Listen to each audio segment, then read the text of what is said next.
Hi, this is Len Furman, the sports time traveler, with one of my most ambitious episodes yet. It's titled Double March Madness. The sports time traveler is dashing between 1964 and 1974 to cover two NCAA men's basketball tournaments at the same time. America, March 18th, 1964 and March 18th, 1974. This week, I'm learning virtual time travelers can have double the fun. You can follow two NCAA tournaments instead of just one. That's exactly what I'm doing this week, as there is just too much excitement going on in 1964 and 1974 to stay in just one era. We'll start with 1964. The NCAA tournament is very different here 60 years ago than the commercial spectacle we're familiar with in 2024. There are only 25 teams invited to play in 1964. 15 of them gain automatic berths from winning their conference championships. And since most conferences don't have their own tournament, several schools wrapped up their regular season conference titles weeks prior to the start of the NCAA tournament. This was the case for Temple, which clinched the Middle Atlantic Conference title back on February 16th, earning themselves a guaranteed spot in the first round of the NCAA East Regional 3 weeks prior to the start of tournament play. 10 schools that did not hail from conferences earned their spot in the NCAA tournament via at-large bids. Bids were all handed out on February 17th. DePaul was one of the 10 at-large invites. Despite being the number 9 ranked team in the country in the final AP poll, the Blue Demons spurned the NCAA invitation to accept the top seed in the NIT tournament. This is a key difference between the college basketball landscape in 1964 and 2024. The NCAA had competition, as the NIT tournament title and the lure of playing all the games in Madison Square Garden in New York City was enough to snatch a top 10 team away from the big dance. A key factor in the DePaul decision was that their first NIT game would be 5 days later than the NCAA first round game, and that would give DePaul's star player Emmett Bryant more time to recover from the ankle injury that has kept him out of play since mid-season. In the February 18th Chicago Tribune, DePaul coach Ray Meyer explained the decision. The tournament in New York will give us a better chance to get Emmett Bryant in shape. Note from the Sports Time Traveler. I interrupt this article to introduce readers to Emmett Bryant. Most of you in 2024 have probably never heard this name. A 6'1" guard, Bryant blossomed into a sensational college basketball player in his senior season at DePaul in 1964. He was averaging 18 points and 9 rebounds and an untold amount of assists. Stats for assists were not officially kept in 1964. Then he went down in January with an injury that was initially feared to be a college career-ending broken ankle. But it turned out to only be a severe sprain, and he was back just in time for the NIT tournament in New York. In their opening game of the tournament against NYU, Bryant was still not at full speed and scored only 7 points. Yet DePaul led 43-37 at halftime. But after Bryant fouled out with 6 minutes to play, the UPI reported DePaul fell apart. They also could not contain NYU's center Happy Hairston, who scored 28 points and had 19 rebounds and led NYU to an upset victory.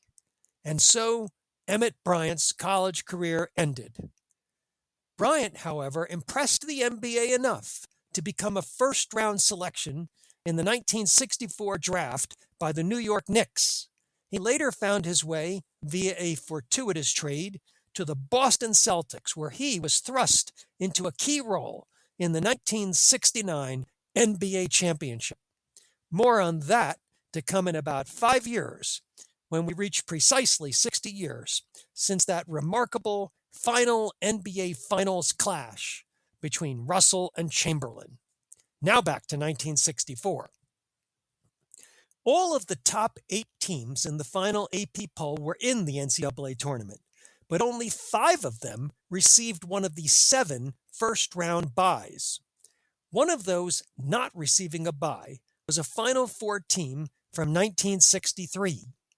On March 10th, number 6 ranked Oregon State, with a 25-3 record, led Seattle by 10 points at 55-45 in their opening game of the tournament with 5 minutes remaining. And Seattle's 2 tallest players had already fouled out. Oregon State was on their way to Coach Slatsgill's 600th victory in his 36-year career, a long journey that would end whenever this NCAA tournament concluded for the Oregon State Beavers.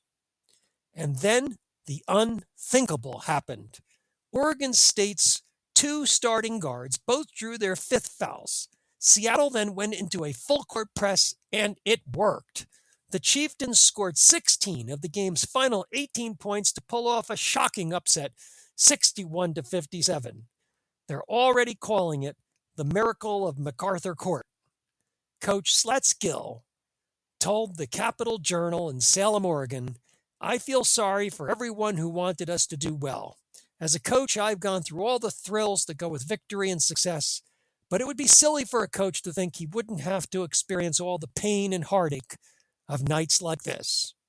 And so Coach Slatsgill, who had been at the helm of Oregon State University since 1928, ended his career with 599 victories, a .603 winning percentage, but never bagging a national title. The loss also marked the final collegiate game of Mel Counts. The Beavers center had scored 27 points and grabbed 19 rebounds in the game, both totals near his season average, but it wasn't enough. Another top 8 team that had to play in the first round was number 8 ranked Loyola of Chicago. Loyola made their debut in the NCAA tournament in 1963 and shocked the hoops world when they made it all the way to the final and then stunned Cincinnati, a team that had been ranked number 1 in every week of the season in 1963. Loyola won their opening game of the 1964 tournament on March 10th by piling up 101 points on Murray State. The other top 8 team that had to play in the first round was Villanova. The number 7 ranked team easily beat Providence 77-66 on March 9th to gain a berth against number 3 Duke in the quarterfinals. Duke, a Final Four team from the prior year, was led by Jeff Mullins, a 6'4" senior guard.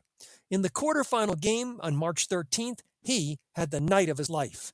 Mullins scored 28 points in the first half on 12 for 15 shooting as the Blue Devils raced to a 49-33 halftime lead over Villanova. Mullins finished with 43 points, shooting 19 for 28 from the field to net almost half of Duke's points in the 87-73 victory. Duke coach Vic Bubas described Mullins' performance in the Durham Morning Herald. "He was great, just like he has been all year." Jack Horner of the Durham Herald-Sun was ecstatic about Mullins' game against Villanova. It seemed he couldn't miss. A master at the off-balance shot, the Duke team captain made some fantastic leaping, twisting, turning, spinning field goal attempts. Proof of Mullins' deadly eye was his field goal from midcourt as the halftime buzzer sounded. Mullins continued his hot shooting in the East Regional Final the next day on March 14th. He scored 23 in the decisive first half as Duke built an insurmountable 62-27 lead and coasted to a 101-54 thrashing of Connecticut. Mullins finished 14 for 23 for 30 points. Duke was now in the Final Four for the second straight season. In the West, a Cinderella team was making waves. UCLA, ranked number 1, romped through the regular season undefeated at 26-0. In doing so, they became the first college team since 1957 to go undefeated in the regular season. But they were now deep into uncharted territory. In 15 prior seasons under Coach John Wooden, they had made it past the quarterfinals of the tournament just once. And in the prior 6 seasons, they had finished the season unranked each year. In the quarterfinal game on March 13th, they played Seattle, the team that had beaten Oregon State. Seattle played a run-and-gun style game against the Bruins that UCLA had not seen before, and the game was tight at 81-80 UCLA with 5 minutes to go. At that point, super guard Gail Goodrich made 2 key plays, a slick pass for a 3-point play, followed by a steal and layup that put UCLA ahead by 6. Goodrich finished with 19 points, and his running mate, Walt Hazard, shot 9 for 14 for 26 points, and UCLA made it to the regional final with a 95-90 win. In the West Regional Final on March 14th, UCLA faced the University of San Francisco. Although unranked, San Francisco had a 19-game winning streak coming into the contest. The Dons were also the last team to beat UCLA in the quarterfinals of the 1963 tournament. Led by sensational center Ollie Johnson, San Francisco took a 13-point early lead at 20-7, the largest lead any team had on UCLA all season, and they still led at halftime 36-28. The Dons continued to lead with 14 minutes to go in the game when Goodrich nailed a jump shot to finally wrest the lead for UCLA at 45-44. The game stayed close after that and was in doubt until Goodrich sank both ends of a 1-and-1 with 29 seconds to go, and UCLA survived 76-72. They were again led by Walt Hazard, who finished with 23, including 14 in the second half on 7 for 11 shooting, and Goodrich, who had 11 points in the second half after making just 1 field goal in the first half. The Oakland Tribune attributed Hazard's second half play as the key to the game. Once again, it was the All-American Walt Hazard who rallied UCLA. His consistent shooting and ball handling enabled UCLA to regain its stride. While the 6'1" junior guard Gail Goodrich seemed to make the key plays in the 2 regional games, his running mate 6'2" guard Walt Hazard has been the team's superstar and received great praise from the Los Angeles Times columnist Jim Murray in his piece on March 15th, in which he declared Hazard to be the best college basketball player in the nation. Murray effused with praise for Walt Hazard. He is a master player. He runs the ship. And like an experienced skipper, he can tell by the feel of the helm in the first few minutes what the evening is going to call for. You can always tell when an opponent is going to be tough because Walt Hazard starts shooting for the basket right away. Most nights, he just passes off with the wizardry of a guy in a checked vest dealing cards. In the Mideast Regional Final, it was number 2 ranked Michigan, which had earlier sent home Loyola in the quarterfinals, stamping their ticket to the Final Four in Kansas City by defeating Ohio State 69-57. And in the Midwest, a Kansas team was guaranteed to round out the Final Four. Kansas State, an unranked team, knocked off number 5 Wichita to earn their ticket home. The Final Four will pit UCLA against Kansas State and Duke versus Michigan on March 20th, with the final and third place consolation game taking place the next day. I can't wait. Now, a quick jump ahead to 1974. A basketball showdown has been in the makings for 12 months in college basketball here in 1974. As previously reported in the Sports Time Traveler, UCLA should have played NC State in the NCAA title game last year, as both teams went undefeated. But NC State was robbed of the opportunity to appear in the tournament due to a ban over a recruiting violation. See my story on this from last year titled Hungry Like a Wolf and Nowhere to Feed. You can find the link to that article in my Substack, in my written version of the Substack article, or by going into my Substack archives. The two teams did meet in a dream-made-for-TV matchup earlier this season, with the UCLA Bruins pounding the Wolfpack. You can see my article on that game in Substack and in the written version of this article. The article is titled Big Red versus the Skywalker. But only an NCAA title will settle the score between these two great teams. Before they could possibly meet, however, both teams still had to qualify for the NCAA tournament, despite the fact that both teams were ranked in the top 3, along with Notre Dame, in poll since the end of January. Here in 1974, teams that play in a conference must win their conference championship to make the NCAA tournament. In addition, the best independent schools in the country are also invited to play in the tournament. Let's start with the North Carolina State Wolfpack.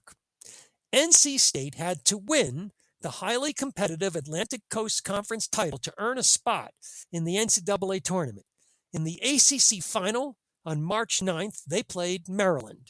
Coming into the game, NC State was ranked number 1 in the country with a 25-1 record, the only loss being the early season game against UCLA. Since then, they had won 24 straight. Maryland, which had been ranked as high as number 2 early in the season, was ranked number 4 coming into the game with a record of 22-4. In the ACC semifinal game, the Terrapins had torn apart number 6 ranked North Carolina 105-85. The NC State-Maryland game was a showdown of epic proportions with legacies on the line. Maryland was led by sophomore guard John Lucas, who averaged 20 points and 6 assists per game. They also had senior forward Tom McMillan, a veteran of the 1972 Olympic team, who averaged 19 points and 10 rebounds a game, and senior center Len Elmore, who averaged 15 points and 15 rebounds per game. North Carolina State, however, had 2 players that provided 2 of the toughest matchups in the country. David Skywalker Thompson, averaging 26 points and 7 rebounds, was 6 feet 4 inches, with perhaps the highest vertical leap of any basketball player in history. And Tom Burleson, averaging 18 points and 12 rebounds, at 7 feet 4 inches, was the tallest center in the NCAA. At the start of the game, Maryland was hot. They made 12 of their first 14 shots and took an early 25-12 lead. At halftime, the Terrapins still led by 5 at 55-50. At the start of the second half, the Wolfpack made a charge and forged ahead 66-61. But Maryland came right back. Behind several steals by John Lucas, the Terrapins scored 14 of the next 18 points and pulled back into the lead at 75-70. But the Wolfpack retook the lead once more at 91-89. Yet again, Maryland tied it at 97. After a late steal, Maryland had the ball with 9 seconds to play and the game tied. John Lucas took a 30-foot shot at the buzzer and missed, sending the game to overtime. In overtime, Maryland struck first on a free throw to take a 98-97 lead, but a Burleson basket put the Wolfpack up 99-98, and they never lost the lead again, winning this thriller 103-100. In losing, Maryland shot 47 for 77 for the game, 61%. Lucas had a line of 18 points, 10 assists, and 6 steals. All 5 Maryland starters had at least 7 field goals. But Burleson was even better for NC State, shooting 18 for 25, 72% for the game, including 11 for 15 in the second half. Burleson had a game-high 38 points to go along with 13 rebounds, and David Thompson added 29 points. It was one of the greatest college games that has ever been played, said North Carolina State Wolfpack coach Norm Sloan in the Raleigh News and Observer. A.J. Carr of the Raleigh News and Observer explained, "One big reason the Pack won was because Tommy Burleson made it impossible for them to do anything else. The 7'4" center played like a demigod. That's the greatest game I've ever seen a big man play," said Maryland coach Lefty Driesell. And so North Carolina State had their berth in the NCAA tournament, and Maryland, one of the best teams in the country, was going home. Art Chansky, sports editor of the Durham Herald-Sun, wrote, "The Maryland players cried openly." Maryland turned down an invitation to play in the NIT tournament in New York. Maryland center Len Elmore said, "I'm tired of playing in runner-up tournaments." And so ended the college careers of the Maryland front court stars. After narrowly escaping Maryland, NC State had to play number 5 Providence in the NCAA quarterfinals on March 14th. Providence was no match, as NC State won by 14. Then in the East Regional final, the Wolfpack were paired with number 15 Pitt and had an even easier time, winning by 28 to punch their ticket to the Final Four in Greensboro. But there was a scare for NC State in the regional final. David Thompson suffered a head injury, requiring 15 stitches. On March 18th, it was reported Thompson's condition was satisfactory and he would be available to play in the national semifinal game on March 23rd. And now let's cover the UCLA Bruins. UCLA, despite being the 7-time defending champion of the NCAA tournament, they had won the last 7 NCAA championships in a row, first had to win the Pac-8 conference title just to qualify to play in the 1974 NCAA tournament. Unlike North Carolina State, they didn't have to play a national powerhouse. On March 9th, UCLA played number 15 USC for the Pac-8 championship on the home court of USC. Gus Williams of USC scored the game's first basket, and the Trojan crowd cheered loudly. Williams told the Los Angeles Times, "I was impressed with the super crowd we had." Then everything went wrong. USC committed 9 turnovers in the first 9 minutes of the game. When UCLA got the ball, they hit most of their shots, nearly 60% in the first half. And there was absolutely no stopping Bill Walton. He went for 20 points and 16 rebounds in the first half, and UCLA opened up an incredible 47-13 halftime lead. The game was a rout, with UCLA winning 82-52. They were now in the NCAA tournament. On March 14th, they played their quarterfinal game against number 20 Dayton. With 7 losses coming into the tournament and not a single victory over a ranked team all season, there was no reason for UCLA to fear Dayton. The Dayton Daily News recognized that statistically, there appeared to be 0 chance for their hometown team. Sports writer Gary Nunn wrote this on the morning of the game: "Dayton enters as a 20-point underdog to UCLA, which is the odds maker's way of saying the Flyers not only don't belong here, but don't belong within 1,000 miles of Tucson." But then Nunn shared this bit of hope for his readers. But UCLA, probably more than at any time in the mystical 7-year streak, which has seen the Bruins win every national title, appears this year to be havable. Why not right now? Nunn's wishful assertion seemed fanciful as the game began. For most of the first 20 minutes, Dayton played to form against the Bruins, falling behind by 17 points at 47-30. And then something strange happened. Dayton didn't die off as the script called for them to do. Instead, Dayton scored 6 of the last 7 points of the half, including a mid-court buzzer beater by Dayton guard Donald Smith to pull within 12 at 48-36. Then in the second half, UCLA came out flat, and Dayton went on a 32-19 run to take the lead at 68-67. Now it was game on, and with the game tied at 80 with 35 seconds to go, Dayton got the ball, and their coach Don Donaher called for them to hold it for the final shot. With 4 seconds remaining, Donald Smith took what the Los Angeles Times called a relatively easy 15-footer, and he missed it. It could have been the shot of the decade. Instead, the miss sent the game to a most unlikely overtime. The Bruins had just barely survived, becoming the biggest upset victims in college basketball since Loyola beat Cincinnati to win the 1963 NCAA championship. But the game was still not over. In overtime, UCLA got out in front 86-82, but then had a huge setback as star forward Keith Wilkes fouled out with 2 minutes to play. A minute later, UCLA's other starting forward, Dave Myers, also fouled out. Dayton then came back, largely on the free throw shooting of Mike Sylvester, who had 8 points from the line in overtime, and they tied the game at 88, sending it into a second overtime.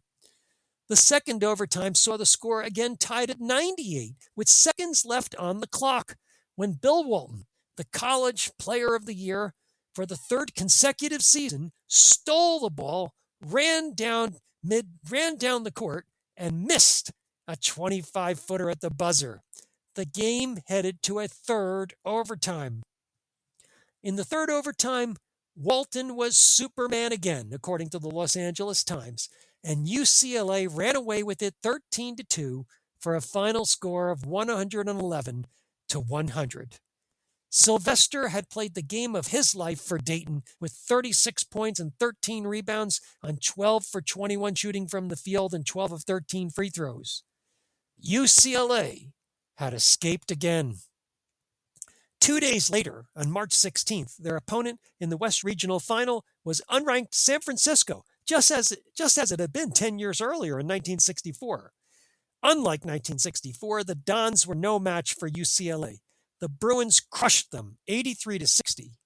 UCLA had their spot in the Final Four. The Notre Dame Fighting Irish, one other team, had a legitimate claim as a title contender.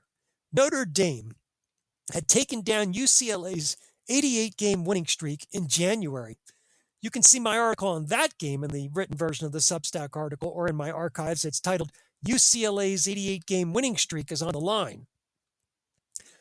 On March 14th, the number 3 Fighting Irish had a quarterfinal that they were expected to win over number 12 Michigan. But Campy Russell played the game of his life, scoring 36 points to lead Michigan to an upset victory over Notre Dame 77-68. Notre Dame coach Digger Phelps told the Chicago Tribune, "Russell is a phenomenal player. When he has a hot hand, there is no way to stop him. He's definitely an All-American. A lot of these shots were from 25 to 28 feet."